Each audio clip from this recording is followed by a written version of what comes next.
So if you haven't worked out in years and you are trying to get back into things, it can often be extremely overwhelming for you to begin. So this video is going to hopefully give you a few actionable tips and just ultimately go through a little bit of a process to get back to the gym, get back into shape, and help you realize that no matter what your current fitness level is, there is something that you can do, and there is ultimately something that you should be doing. So we're going to go over this kind of simply put, but that's kind of the starter. The first thing that I think we can all kind of think about if you are just starting out after a very long hiatus is kind of your current health. So should you consider going to a doctor or a physical therapist before you begin? You might consider going to a doctor if you haven't worked out in a really long time, if you have pain in your joints that just simply isn't kind of like a normal day-to-day pain. Maybe you actually had a new health diagnosis since the last time you worked out. Maybe you were diagnosed with liver disease or heart disease or even just high blood pressure. Something like that can really change your current programming, or will change your current programming for yourself. So just something to consider when you're thinking about getting back into the gym. In addition to this, if there's any new medications you take, maybe in conjunction with one of those new medical concerns we just talked about, this is something we should also consider when we are going back into the gym, when we haven't worked out in years and are trying to make that program for yourself.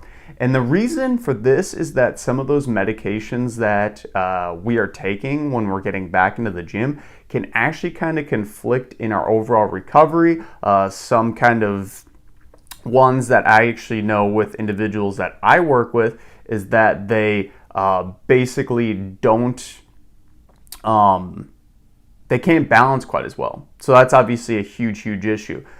So that's kind of one thing. In addition to this, you might also just have some concerns, just generally speaking, about your health. So this would be something good for you to talk to your physician about before you begin a new health workout program.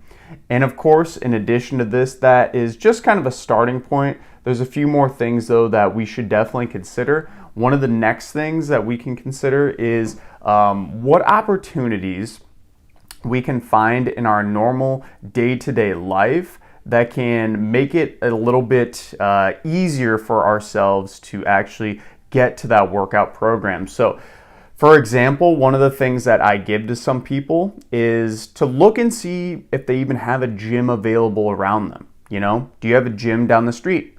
Okay, if you don't have a gym right down the street from you, this is going to be a little bit tougher for yourself. You might have to get creative. You might have to look at different ways. Maybe you can just start walking, right? That's a really great low impact exercise that everyone can do regardless of their current ability for the most part. If you are somebody who is maybe in a wheelchair, it might be wheelchair pushes or going for quote unquote wheelchair walks. Same kind of concept though, same kind of concept. So you're trying to look at things in your normal life where basically it doesn't really add extra stress, right? So if there's a gym close to you, that's something in your current environment that you can do to improve your overall capacity and get a little bit fitter. You can start walking. Another thing that I always recommend is at-home workouts. So there's so many good programs online you can follow. And in addition to this, you can probably find a bunch of online trainings as well. YouTube has so many good resources. Of course, my channel, if you haven't already subscribed to it, I greatly appreciate it. And like the video if this is helping you so far. But kind of the whole point of this is to ask yourself what opportunities are out there right now that you can use to strengthen your body, improve your overall fitness and health that don't really cause much of a barrier, much of a friction for yourself, because we're trying to reduce barrier when we're trying to get back into fitness after not having done it for multiple years. So kind of some things that you can consider for yourself. Just try to find something that's really easy to fit into your overall life that's going to help you tremendously. And then speaking about things that fit into our life, another thing that we need to consider is what realistically fits into your schedule. You need to ask yourself, when can I work out? Am I going to work out before I go to work in the morning? Am I going to try to slip in a workout during lunchtime? Am I going to go to the gym after I get off work? Maybe I'm just going to try to only work out on days that I'm not going to work, period. Maybe I have a weird schedule where I have 3 to 4 days off, maybe even more. You might be working if you're a fireman, for example, some of them have like 24-hour shifts and then they have a few days off. It's going to look very, very different depending on yourself. So just simply asking yourself, when can I dedicate to working out? And be realistic. Be realistic. A lot of people will go really gung-ho and think like, oh, I can work out whenever. No. You feel like that right now, but with time, that motivation simply won't last. And then kind of in conjunction with this, we can also ask, when am I willing to work out? And this is more in lines with what I was just saying of, you can work out probably at a lot of times, but when are you actually willing to work out? So for example, you may be wanting to work out before work. You may be able to work out before work, but you're simply not willing to because you hate waking up early. So because of this, you might have to look towards a later schedule in the day. This is just one example of many, of course. It can really depend on your life. If you're retired or have a part-time job, it's going to look a lot different. But still, asking yourself, when can I work and when am I actually willing to fit those workouts in is super, super crucial when you're starting out after a really long hiatus. You can also ask yourself, what issues might lead to schedule conflicts? So what other things outside the gym or maybe outside work do you have that could cause some issues for you to get to your fitness program? Do you have kids? Do you have maybe a part-time side hustle that takes some of your attention? Do you have a mother who's currently going through hospice and that's taking some of your attention? That was kind of grim. Hopefully you're not going through that. Apologies if you are.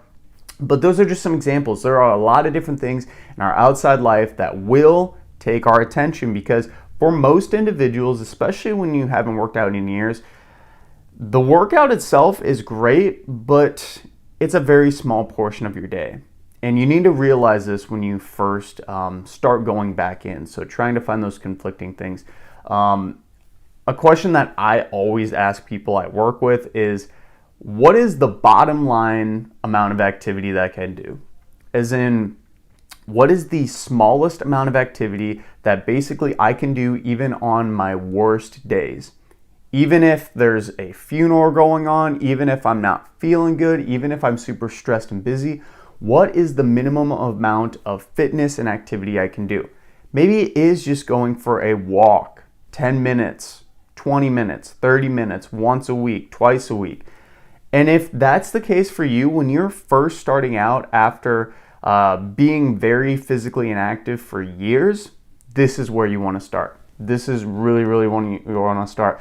And you might not get the most benefits, but we're just trying to build some momentum. We're just trying to build some momentum over time for yourself to hopefully increase that physical activity, make you realize that you can do it, you can add it to your life, and it is something that is easy to do once you get in that routine. Another thing that you can ask yourself is, what do I want to try? Exercise should be fun and exciting, and a lot of people don't think it like that. They think, oh, I just need to go trudge on the treadmill for 15 minutes, or oh, I'm just gonna go get my weights in.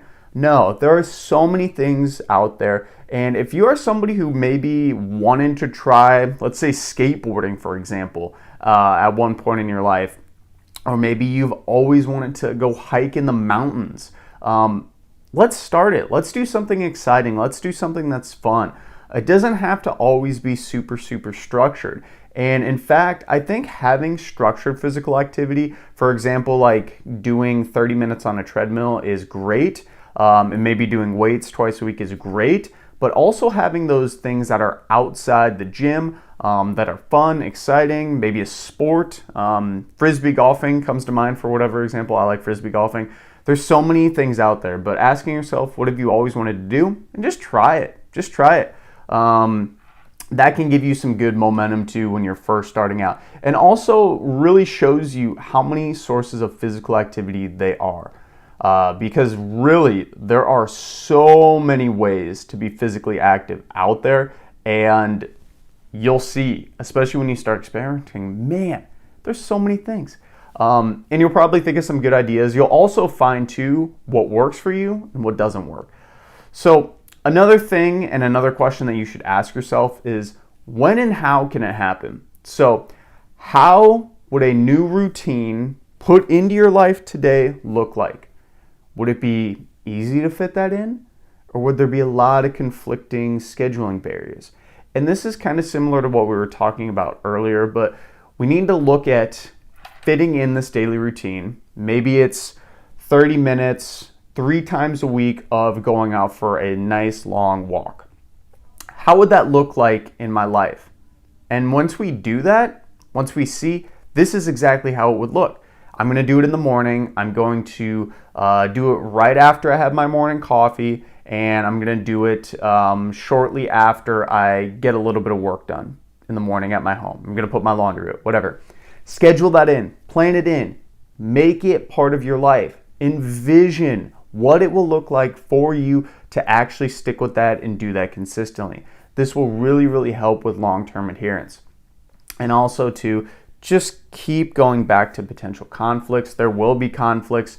This will not run perfectly for you, and the sooner you can actually realize that and kind of almost schedule conflicts in and basically be prepared for those things that you don't know are going to happen, but at the same time do know are going to happen, you're really setting yourself up for long-term success. And then, of course, we can also consider kind of the negative of this too, and I think this is a very powerful motivator. Also too, if this video has been giving you some overall good advice, please consider liking it. It helps spread the word of inclusive fitness to individuals of all abilities. Thank you so much. Coming back to the negative, we need sometimes the negative to be used as a motivator for ourselves, because sometimes the outlook of, oh, I want that good body, or I want to lose a little bit of weight, or oh, I want to be stronger, sometimes that doesn't do it for us. So we need to kind of look at the negative of what will happen if I don't make a change. How will this affect my energy in 10 years? Am I going to be almost retired and not feel like I can do anything that I want to do in retirement simply because I haven't taken my health into consideration? Will I be happy with how my body looks in 15, 20 years, maybe even just a year, if I don't make some changes today? That's a really powerful question. For most people, the answer is yes. Will I regret not starting back up on a workout routine? I mean, this should be fairly obvious, especially at this point. Yes, we will likely be very, very regretful of those things that we didn't do. So we can use this kind of negative motivator, which I don't like always using negative motivators, but sometimes when you're feeling really down, negative motivators are a good thing that you can move on to. So hopefully this gave you some good insight and tips. Like the video if this helps. Subscribe to the channel. I'm also going to link a video in the pinned comment giving you a few tips on how to deal with anxiety and feelings of overwhelm when you are going to the gym. So thanks so much for watching. Check out that video again in the pinned comment. We'll see you